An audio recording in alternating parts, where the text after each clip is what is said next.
was designed to protect us from drafts. Hi everyone, it's Carol from Discover Interior Design, and I'm so glad you're here.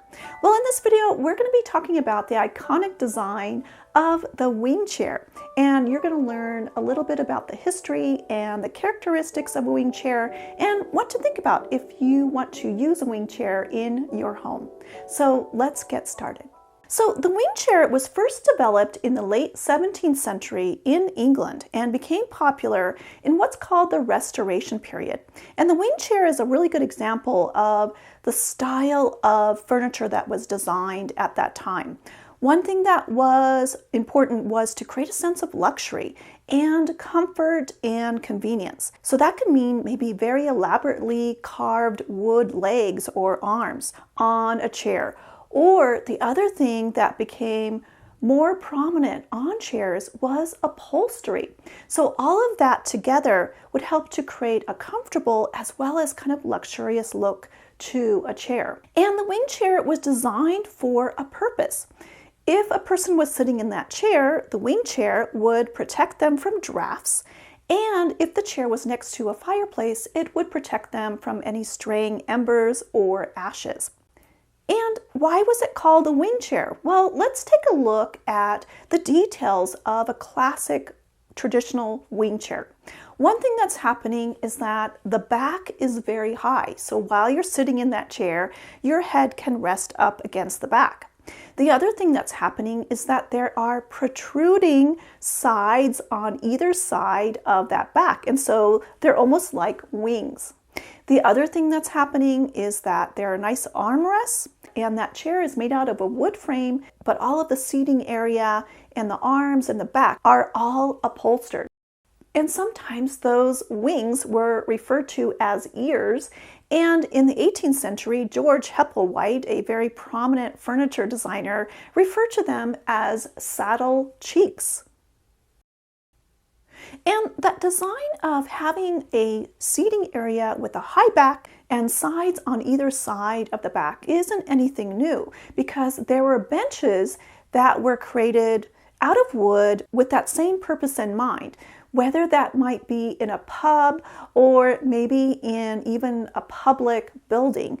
There were benches with high backs and sides on either side to help keep someone a little bit cozier.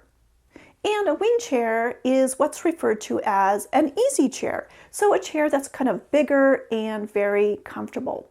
So a wing chair is providing this nice, comfortable place to sit and stay cozy, almost in a sense enveloping you while you're sitting there. And if you want to take a look at some early examples of wing chairs, the National Trust and the Metropolitan Museum of Art have examples of those chairs in their collections. And I'll leave a link to those websites in this video's description.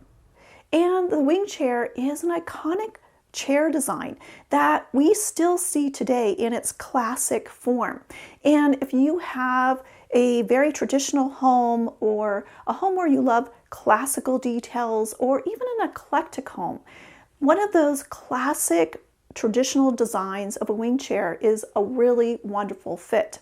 And if you want to add a more updated look to that classic design, there are furniture designers out there that add fun fabrics or fun colors to the chair to kind of give it an updated look.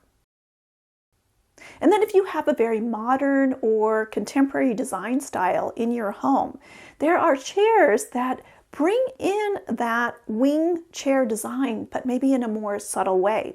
There may be chairs that have very high backs, as well as chairs that have those protruding wings, and just that sense of enveloping you while you're sitting in the chair.